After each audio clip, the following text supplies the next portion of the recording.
So much for watching. Today I'm making some creamy butternut squash soup. So let's get started. First you'll need obviously your squash. I have coconut milk, extra virgin olive oil. I have one large potato as well as a medium onion. So the first thing I do is to cut the squash. It can be quite a task. So what I do is cut both ends like I'm doing now, and then using my peeler I'll go ahead and peel it. It's easier that way.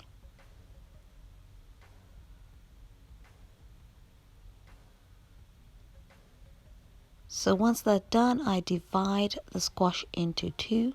And if I see any green stuff like I see now, I will go ahead and use the peeler again and take it out. Then I'm going to divide this other half into half and start cutting it into bite size.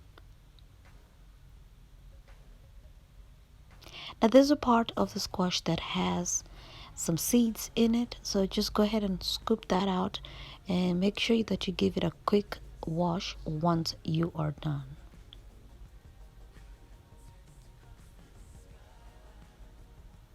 So all done now, we'll begin by making the soup. First I'll put a tablespoon of olive oil, then I'm going to add the medium onion that I diced up, and immediately I'm going to add the potatoes and the squash.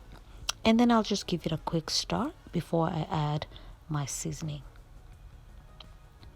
So we'll begin by adding garlic powder, and then I'm going to add some cumin powder,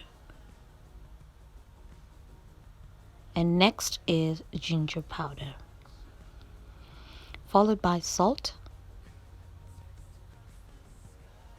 Then I'm going to go ahead and stir it well, just like this. And once that's done, I'm going to add some hot peppers. That is totally optional, but it's really good if you want a spicy kick. I'm also going to add 2 cups of chicken stock,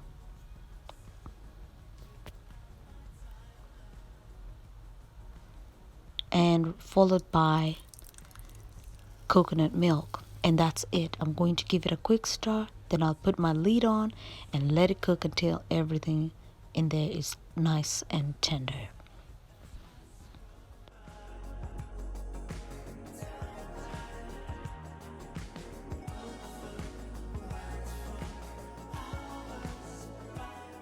It's been about 30 minutes, so the soup has come to a boil.